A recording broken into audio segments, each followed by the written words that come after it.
सरफराज नहीं थे, आपने फिर विकेट कीपिंग देखी लोरी लार्सन से जो आपने विकेट कीपिंग कराई, उसका भी नतीजा आपको सामने आया। एक बॉल छोड़ा, एक ही तो बॉल का T20 में एक ही बॉल का तो बड़ा फर्क हो जाता है। Mehran Mumtaz under 16 under 19 domestic खेल के आ रहा है, वो बिल्कुल रगड़ा खा के आ रहा है, आपने उसको मौका दिया, वो कामयाब हुआ। तो पीएसएल को मुझे लग रहा है एक मजाक बनाया हुआ है, ऐसे मौके के ऊपर जो है आप छोड़ के जा रहे हैं जब पीएसएल एक अहम मोड़ के ऊपर है, टीमों के लिए एक बड़े इंपॉर्टेंट मैचेस का सिलसिला शुरू हो गया। पीएसएल 9 में आज का दिन या तो तमाम प्लेऑफ्स की टीम को फाइनल कर देगा या फिर इस जो प्लेऑफ्स के लाइनअप है उसको मजीद क्यूरोसिटी क्रिएट करेगा फैंस की, क्योंकि अगर आज के मैच में कराची किंग्स हार गया तो फिर तो प्लेऑफ्स की 4 टीम डिसाइड हो जाएंगी, फिर कराची किंग्स उनको मैच नहीं कर सकता। लेकिन आज अगर कराची जीता तो फिर शायद 12 तारीख तक डिसाइड नहीं होगा कि वो कौन सी टीम्स होंगी 4 जो कि प्लेऑफ्स खेलेंगी। इस पर बात करेंगे, हमारे साथ मौजूद हैं स्पोर्ट्स जर्नलिस्ट अतीकुर रहमान। अतीक भाई, आज का दिन बड़ा इंपॉर्टेंट है, या तो ये बहुत इंटरेस्टिंग बनाएगा पीएसएल को या फिर सीधा सादा खुशबू हो जाएगा। बिल्कुल आपने सही कहा, कराची किंग के लिए और इस्लामाबाद और कोयटा ख़ास तौर पे तीनों टीमों की और जितने जो पीएसएल में देख रहे हैं, आज का मैच बहुत अहम है। और आपने बिल्कुल सही कहा कि अगर कराची जीता तो फिर ये डिसाइड कब तक नहीं होगा, 12 तारीख तक डिसाइड नहीं होगा, क्योंकि कोयटा भी एक मैच हार चुकी है। कल कोयटा अगर जीत जाती तो शायद सिनेरियो थोड़ा सा चेंज होता है, लेकिन कल कोयटा भी हार गई, लगातार 2 मैच हार गई कोयटा ग्लेडिएटर। तो अब पीएसएल का मजा आने वाला है, लेकिन अगर आज कराची जीत गई तो काफी अच्छा रहेगा। सही है। अच्छा अतीक भाई, थोड़ा सा कल की मैच की बात करें, Peshawar Zalmi versus Quetta Gladiators. Quetta Gladiators से स्टार्ट इसलिए करूंगा क्योंकि कल मैं कह रहा था सरफराज को बिठाने की बात हो रही है और सरफराज को बिठाने का सोचना पड़ेगा। वो बिठाया, क्लिक उस तरीके से नहीं कहा, एवांस ने उस तरीके से परफॉर्मेंस नहीं दी, बट रदरफोर्ड चले गए तो कहीं ना कहीं कॉम्बिनेशन जो है उनका डिस्टर्ब रहा। देखें, सरफराज नहीं थे, आपने फिर विकेट कीपिंग देखी लोरी लार्सन से जो आपने विकेट कीपिंग कराई, उसका भी नतीजा आपको सामने आया। एक बॉल छोड़ा, एक ही तो बॉल का T20 में एक ही बॉल का तो बड़ा फर्क हो जाता है। लेकिन अगर उस 4 को हटाएं, 120 रन पे आउट हो गई कोयटा ग्लैडिएटर्स, वो तो बड़ा टारगेट। अब अगर आप कोयटा के 20 खिलाड़ी उठा के देखें, उसमें से मेरे ख्याल से 7 या 8 टॉप जो है उस पे बैटिंग करने वाले हैं। आपके मिडिल पे तो है ही नहीं, मिडिल पे बैटिंग करने वाला कौन है? आपका सरफराज था। नहीं, लेकिन लॉरी एवांस भी मिडिल में बैटिंग करते हैं और साथ साथ रदरफोर्ड के ना होने से काफी मुश्किलात हुई। यही तो कह रहे, रदरफोर्ड भी नहीं है। अब आप जब रदरफोर्ड भी नहीं है, सरफराज भी नहीं होगा, तो मिडिल में आपको बैटिंग करने वाला कौन आएगा? सरफराज फॉर्म में भी तो नहीं है ना, 8 मैचेस मौका मिला ना उसे, 8 मैचेस मौका मिला, लेकिन आपको उसको देना पड़ेगा, चांस देना पड़ेगा।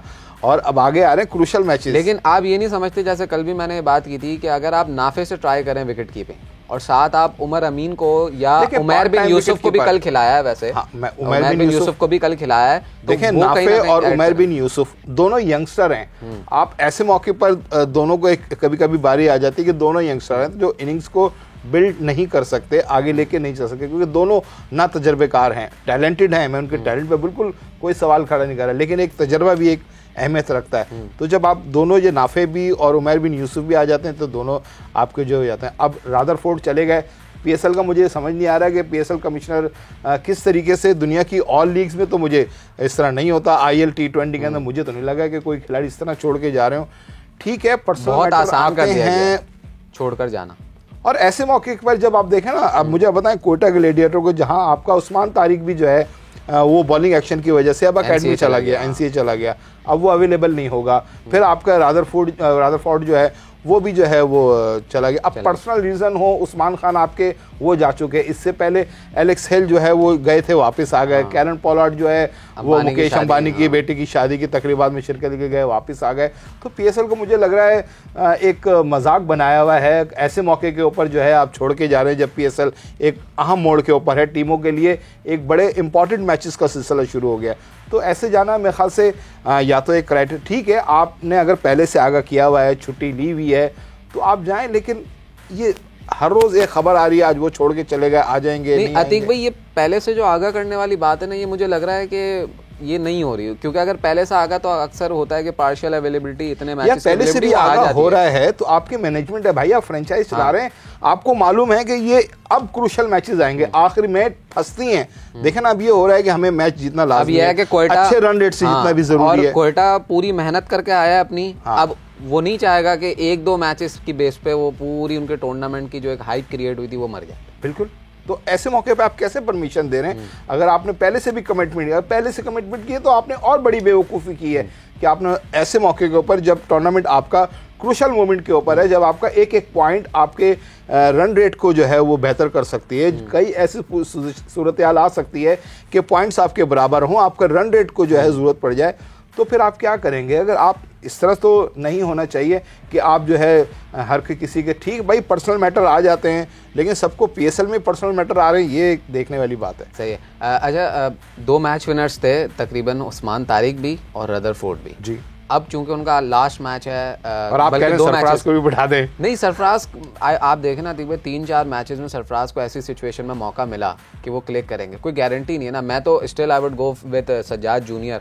मुझे लगता है कि वो मिडल में भी आके बैटिंग कर सकता है और वो अच्छा एक प्रोस्पेक्ट है। देखो ये सब चीजें अगर ट्राई करनी थी पहले कर लेते, अब नहीं है। अब देखें वो तो पहले ट्राई की, अब क्या गारंटी है कि अगर सरफराज को डालेंगे तो वो परफॉर्म करेगा? उसकी फॉर्म तो सबके सामने और पिछले कई सालों से। लेकिन ये भी तो हो जाता है कि यार आप एक क्रूशियल मैच के अंदर, बड़े मैच के अंदर आप एक बिल्कुल यंगस्टर को आप आजमा रहे हैं और उसको उस पे प्रेशर डाल रहे हैं, लेकिन अतीक भाई आप ये करियर खत्म कर रहे हैं, ये सवाल भी नहीं, ये तो फिर आप यंगस्टर को बिठा दें, फिर तो आप लाए नहीं। अब यही तो बात होती है। अगर आप ये सोचें कि अगर उस यंगस्टर ने परफॉर्म किया बड़े मैच में तो वो स्टार भी तो बनेगा ना। जब न्यूजीलैंड, इंग्लैंड, ऑस्ट्रेलिया के टूर होते हैं और यंगस्टर का इंतखाब किया जाता है तो क्या कहते हैं, लो भाई ये 3-4 जो है वो यंगस्टर आ गए, इनको जो है कुर्बानी का बकरा बनाया जाएगा और यहाँ जो है सीनियर ये तो खैर अब क्रूशियल मैचेस हैं, अलग बहस है ना। लेकिन ये सज्जाद जूनियर यंगस्टर नहीं है, वो काफी एक्सपीरियंस प्लेयर है, उन्होंने डोमेस्टिक काफी अरसा खेला है। अभी इसमें तो नहीं हुए ना अभी तक। नहीं देखें तो मौका तो देंगे ना। मेहरान मुमताज भी यंगस्टर था, 2 मैचेस खेले हैं, उसने प्रूव किया। अब आपके पास वो मेन बॉलर बन गया। अगर मिसाल के सेमीफाइनल या क्वार्टर फाइनल या फाइनल आपका हो रहा है, आप बिल्कुल यंगस्टर को मौका दे देंगे या एक सीनियर तजर्बेकार को, ठीक है उसकी फॉर्म नहीं लगी हुई उसको देंगे? मेरे ख्याल से तो सीनियर को देना चाहिए। भले उसकी फॉर्म नहीं लगी, कहूंगा अगर उसकी फॉर्म नहीं लगी हुई है और कंटिन्यूअसली नहीं लगी हुई है तो यंगस्टर के साथ जाने में कोई हर्ज नहीं है। एकदम डायरेक्ट बड़ा मैच, कोई मसला नहीं। अगर वो परफॉर्म करे, अब अगर नहीं किया, नहीं किया तो एक क्वेश्चन मार्क है, क्रिकेटर नहीं है ना, करियर खत्म हो जाता है। नहीं, अब आप देखें रोमान रईस ने चैंपियंस ट्रॉफी के सेमीफाइनल में आमिर की जगह ली, परफॉर्म किया, तो फिर उसके निकाल के दिया। देखिए वो तो हमारे सिस्टम का एक फ्लॉ है ना कि वो हम जज्बाती हो जाते हैं कि अरे एक मैच में। अब आप देखें बेन स्टोक्स ने 2016 में 4 छक्के खा लिए, उसका कैरियर खत्म हो जाना चाहिए था, लेकिन इंग्लैंड ने उसको चांस दिया। आज वो बेन स्टोक्स कार्लोस ब्राथवेट से ज्यादा मशहूर है। तो मैं तो ये कहता हूँ तजर्बे का कोई नेमुल बदल नहीं है। ठीक है आपकी, मैं ये यंगस्टर को भी देना चाहिए, लेकिन एक यंगस्टर के हवाले से खास बात जो आ रही है, अब अगर आप पीएसएल में देखें, वो यंगस्टर जो है कामयाब हो रहे हैं जो एक सिस्टम के थ्रू आ रहे हैं। मतलब उन्होंने डोमेस्टिक भी खेली हुई है, उन्होंने जो है अंडर 16 या अंडर 19 जैसे Mehran Mumtaz under 16 under 19 domestic खेल के आ रहा है, वो बिल्कुल रगड़ा खा के आ रहा है। आपने उसको मौका दिया, वो कामयाब हुआ। लेकिन पीएसएल में बहुत से ऐसे हैं कि जो अभी नाफिक एग्जांपल है, डोमेस्टिक भी नहीं, एक मैच नहीं खेला, वो आ गया। उससे क्या हुआ, उसने एक मैच खेला, बहुत अच्छा खेला, स्टाइलिश बैट्समैन है, नजर आ रहा है, तो उसने किया, लेकिन उसके बाद आगे चल नहीं सका। साइम अयूब के देखने रगड़ा खा के आया, तो अब देखें वो बॉलिंग में भी उसने अपने आप वैरायटी लेके आ गया और बैटिंग में भी वो 250 की स्ट्राइक रेट से जो है वो कल 30 बनाए, लेकिन वो काम अपना पूरा कर गया था। तो ये तो जो सिस्टम से निकल के आएंगे उन यंगस्टर को आप मौका देने तो अच्छा है। अगर कोयटा के पास ऐसा है कोई कि जो पूरा रगड़ा खा के आया हुआ, तो उसको पहले मौका देते। अब बहुत मुश्किल। लेकिन मैं आपको अभी भी कहता हूँ कि ये सज्जाद जूनियर पे नजर रखिएगा, ये बड़ा क्लास का बैट्समैन है और अच्छा मैच निकाल के दे सकता है अगर इसको मौका। हालांकि इसने एक मैच में बैटिंग की भी है, कंकशन वाले पे 2 रन आउट हो गया था, उस तरीके से खेल नहीं पाया, सरफराज को जो कंकशन हुआ था। अच्छा, पेशावर ज़ल्मी की अगर बात करें तो उनके लिए बड़ा एक लकी हुआ है, राइट बिफोर द फाइनल उनका जो बॉलिंग अटैक है, कल हमने बात की थी उनके पेसर्स पिट रहे हैं, लेकिन वो कल जो है ना हमारी बात के बाद उनको लगता है कि लाइन पर आ गए वो। नहीं, साइम असल में जो है ना वो प्रॉब्लम क्रिएट कर रहा है, और साइम जिस तरीके से बॉलिंग कर रहा है शुरू के ओवर्स पावर प्ले में, वो तो बहुत ही, अगर ये मैं कहता हूँ साइम तो बहुत ही, इसका ये जो बॉलिंग नज़र आई है ये इस पीएसएल में नज़र आई है। बैटिंग तो हमें उसकी नज़र आ गई थी, टैलेंटेड था, बहुत अच्छे स्ट्रोक खेलता है और बहुत ज़बरदस्त स्ट्राइक रेट होता है, मारता है, लेकिन बॉलिंग जो है साइम ने की है वो भी बहुत अच्छी है। बाकी दीगर्स भी जो है उनके अच्छे कर रहे हैं। तो पेशावर इस वक्त बहुत अच्छे रंग के अंदर है और ठीक है, चलें। सही। अच्छा अतीक भाई, हमारे अभी हम खुद ही बात कर रहे थे कि प्रॉपर रगड़ा खा के आया है, लेकिन कुछ प्लेयर्स फास्ट ट्रैक होते हैं। उनमें से एक एग्जांपल है मोहम्मद हारिस के। अगर आपको याद हो तो मोहम्मद हारिस से पहले एक वक्त था रोहिल नज़ीर, प्रॉपर एक सिस्टम से आ रहे थे, लेकिन फिर रमीज़ राजा के वो फेवरेट थे, अचानक से उनकी इंटरव्यू पर हर फॉर्मेट में उनकी बात होने लगी। अब चूंकि वो इस PSL में इतना उनका नाम नहीं हो रहा है, 2.5 महीने घर बैठे हुए थे, ना BPL खेलने दिया हारिस को, ना न्यूजीलैंड लेकर गया, उसको बिठा कर रखा। अब PSL में उसकी वो बात नहीं हो रही जो पिछले सालों में होती थी। समझते हैं कि कहीं ना कहीं उसको सिस्टम में ने भी थोड़ा सा हर्ट किया और उसने खुद भी इस तरीके से खुद को तैयार नहीं किया। देखें, हारिस को PSL में मेरे ख्याल से नंबर सही नहीं मिल रहा। जिस नंबर पे वो जाके करते हैं वहाँ वो नंबर उनके लिए वही मसला हो रहा है जो पहले। नहीं तो फिर तो फ्रेंचाइज चेंज करनी पड़ेगी, क्योंकि पेशावर का जो ओपनिंग पैर है वो ओपनर है। अब पेशावर का ओपनिंग पैर इस वक्त टॉप पर है साइम, और तो फिर फ्रेंचाइज चेंज करनी पड़ेगी। अब होता यही है ना, जो हारिस भी जिस तरीके से उसने अपनी एंट्री डाली थी ऑस्ट्रेलिया में होने वाले T20 वर्ल्ड कप के अंदर, उसके बाद हारिस फिर उस तरीके से नज़र नहीं आए। और हारिस से जब मीडिया टॉक हुई थी या वैसे भी हमारी गुफ्तगू, तो हारिस ने ये कहा था कि नंबर थोड़ा सा जो है ना वो ऊपर नीचे हो रहा है और मैं कोशिश कर रहा हूँ कुछ नए स्ट्रोक, वो कह रहे थे कि मैं क्रिएट करने की कोशिश कर रहा हूँ, कुछ नए स्ट्रोक खेलने की कोशिश कर रहा हूँ, मिडिल में आके खेलने की कोशिश कर रहा हूँ, लेकिन वहाँ इतने कामयाब हो नहीं पा रहे। अच्छा हारिस का अभी एक इंटरव्यू भी आया और उस इंटरव्यू में वो कह रहे हैं कि यार ओपनिंग करना बहुत ज़्यादा आसान है। मुझे नहीं पता कि वो किसकी तरफ इशारा कर रहे हैं, बट वो कह रहे हैं ओपनिंग करना आसान है, अगर मुझे मौका मिले मैं भी ओपनिंग में 50 कर दूंगा, लेकिन 4-5 पे जो हमारे यहाँ पाकिस्तान में होता है कि जब बैट्समैन आता है तो उसको 12, 13, 14, 15 के रन रेट से रिक्वायर्ड रन रेट होता है या उस पेस से आपको स्कोर करना होता है, जो कि मुश्किल होता है। और लोगों को ऐसा लगता है कि यार इस तरीके की सिचुएशन में एक बैट्समैन हर रोज़ आके स्कोर करे, जो कि पॉसिबल नहीं है।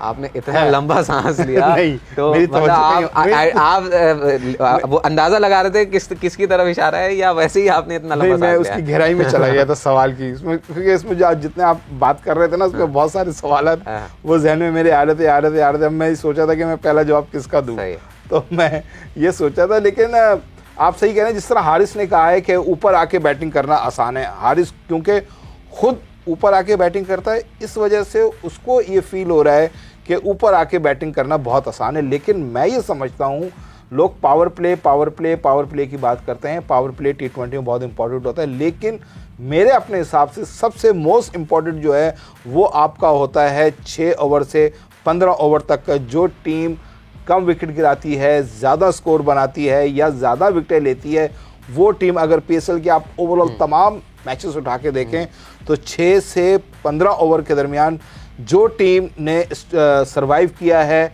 वो कामयाब हुई है, और जो मुश्किल में रही है या विकेट गिराई है या रन्स नहीं बने वो हारी है। तो हारिस की ये बात कि ऊपर आके बैटिंग करना आपको ज़्यादा इजी होता है, क्योंकि हारिस खुद आके ऊपर बैटिंग करता रहा है, उसको इस वजह से लग रही है। अगर यही बात है कि ऊपर जाके बैटिंग करना आसान है, तो नीचे अगर आपके देखें तो बहुत सारे अभी बैटिंग रन कर रहे हैं।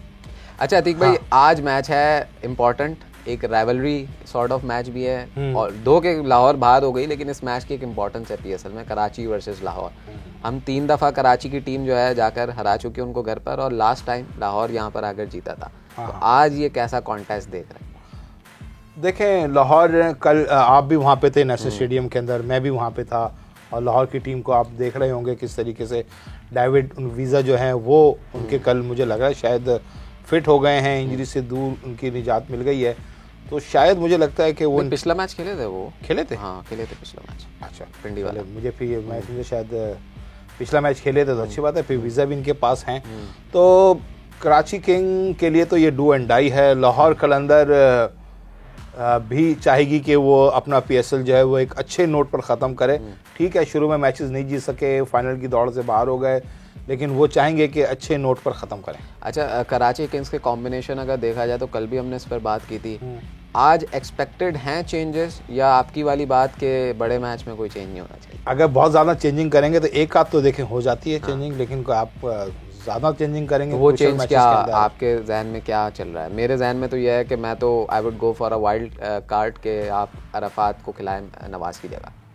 नवाज सरप्राइजिंग पैकेज होगा, कर सकते हैं, हाँ अच्छा उनका होगा, लेकिन या फिर प्लैटिनम के पैसे पूरे करें?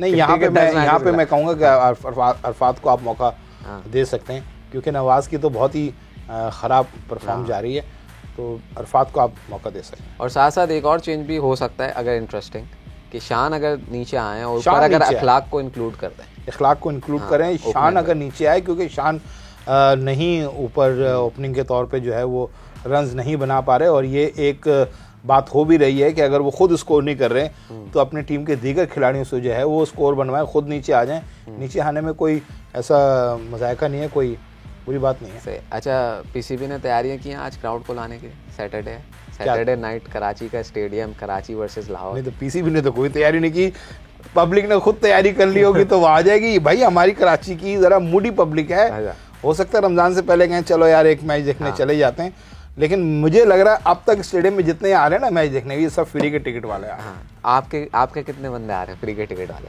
मेरे अगर आ रहे होंगे तो 3 या 4 आ रहे होंगे बस। हाँ, सही है। चले, आज का मैच बड़ा इंपॉर्टेंट है, और कराची के लिए बहुत ज़्यादा इंपॉर्टेंट है, और पीएसएल के लिए भी बहुत ज़्यादा इंपॉर्टेंट है, क्योंकि अगर कराची जीतती है तो पीएसएल में थोड़ा सा जो इंटरेस्ट है वो बाकी रहेगा। अदरवाइज 4 टीमें फाइनल हो जाएंगी, मुल्तान, क्वेटा, पेशावर और इस्लामाबाद। तो ये देखना होगा कि अब क्या होता है पीएसएल में। कल आपसे दोबारा मुलाकात होगी एक नए टॉपिक के साथ पीएसएल में। अपना ख्याल रखें, अल्लाह हाफ़िज़।